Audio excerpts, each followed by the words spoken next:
તો બીજા સ્કંદની અંદર સૂક્ષ્મ ધ્યાન સ્થૂલ ધ્યાનની વિધિ બતાવી છે. સૂક્ષ્મ ધ્યાન શું છે, સ્થૂલ ધ્યાન શું છે? સૂક્ષ્મ ધ્યાન અને સ્થૂલ ધ્યાનમાં જે બધું ઈશ્વર જગતમય છે, એ ઈશ્વર તમારા હૃદયમાં નિકુંજમાં બેઠેલા છે. એનું ધ્યાન કરો, એની મૂર્તિનું દર્શન કરો, એની સેવા કરો, એ ધ્યાનમાં લાગો. એ સૂક્ષ્મ ધ્યાન સ્થૂલ ધ્યાન છે. એ જ ઈશ્વર જે અંદર દર્શન ન થતા હોય તો આ જે કઈ જીવાત્મા, જે કઈ બધું દેખાય છે, જે કઈ બધું દેખાય એ ઈશ્વરમય છે, એનું ધ્યાન કરો. આ બે રીતે દર્શન કરાયું, સ્થૂલ ધ્યાન ને સૂક્ષ્મ ધ્યાન. આ સ્થૂલ ધ્યાન સૂક્ષ્મ ધ્યાન ગંભીર વિષય છે, પણ એને સમજવા હોય આ વિષયને, તો પાણી આરે જે વ્યવહાર કરીને એ ભગવાન આરે કરવાનો. કાં તો પાણી માણા પીવે અને કાં તો નાય, કાં તો માથે ચડાવે, કાં અંદર નાખે. બસ એવી જ રીતે પરમેશ્વરને કાં બહાર જાણી લ્યો, કાં તો અંદર જાણી લ્યો. અને નાના હતા ત્યારે ભણતા, અને ભણતા હતા ઓલી સાહેબ શીખડાવતા એવું બોલવાનું, અને અમે પાછા બોલતા ત્યારે તેનો મતલબ નહોતો સમજાતો. અત્યારે મતલબ સમજાઈ ગયો કે સાહેબ જે શીખડાવતા ને એ બીજો સ્કંદ છે ભાગવતનો. નાનકડા હતા ને એટલે સાહેબ એમ ઉભા રહી જાય. થોડીક હસવાની વાત કરું કા, પછી આ વાત કરું. થોડી વાર હસવું જોઈએ, નકર ઓલું દહીં જામી જાય ને એમ જામી જાય.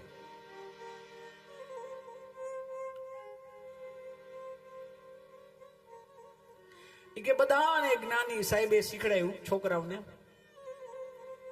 આપણી જાતને હોશિયાર ન માનો ને આપણી જાતને આમ ન માનો, પોતાની જાતને મૂર્ખ સમજો. એટલે એ બિચારા એવું સમજતા હતા કે એમ સમજાવું કે જ્ઞાન મેળવવા માટે વ્યક્તિ પરિપૂર્ણ છે એવો ભાવ ન રાખો, મેળવવું હોય તો ઘડો ખાલી કરી નાખો, એ ભાવથી સમજાવતા હતા. પણ એનો શબ્દ બિચારા એવો વાપરો કે પોતાની જાતને મૂર્ખ સમજવાનો. જે પોતાની જાતને મૂર્ખ સમજે એ ઊભા થઈ જાય. કોઈ છોકરો ઉભો ન થયો, એક જણો ઉભો થયો.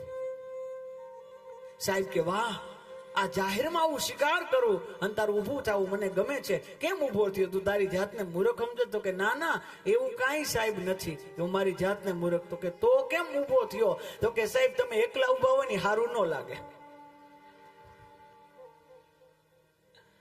તમે એકલા ઉભા હોય તમે મૂર્ખ જાણતા હોય તો પછી અમારે તમારી યારે એટલે તમે ઉભા છો તો હું ઉભો રહ્યો. પણ તે દી સાહેબ સમજાવતા અને એવું જોરથી બોલાવતા કે બોલો છોકરાઓ, ઘરમાં ઘર. હવે આ બીજો સ્કંદ કહું છું અને બીજા સ્કંદનું હૃદય છે આ. એટલે હું તે દી ભણતો હતો, અત્યારે તમને ભણાવું છું. એટલે અત્યારે તમારો માસ્તર અને તમે બધા ક્લાસમાં આવ્યા, એટલે તમે બધા સ્ટુડન્ટ મારા, અને વેલ એજ્યુકેટેડ સ્ટુડન્ટ મળ્યા મને હજી. એટલે તમે બધા બોલવું પડશે, માંડવો ગાજે એવી રીતે. મને ઓલા ભાઈ કહેતા હતા, એ કે શાસ્ત્રીજી ઓલા હામે માંડવી સમજો ને, આ ચા નથી, આ અમારી ચાહ છે તમારા પ્રત્યે. તો પ્રેમથી બધા બોલો, આ દ્વિતીય સ્કંદનો ભાવ છે. ઘરમાં ઘર. બેનો આવી રીતે નથી બોલવાનું, બેનો એવી રીતે બોલો. તમે વિચાર કરો, એમ ન વિચારો કે હું કથામાં બેઠી છું. તમારે એ ભાવથી બોલવાનું, હું ઘરે બેઠી છું ને તમારા ભાઈથી કઈક ભૂલ થઈ છે. અને પછી જે બોલો ને એ રીતે બોલવાનું છે. સમજ્યા ને? આ રીત સમજાવું છું. ઘરમાં ઘર. હવે ગાઈજો માંડવો જો.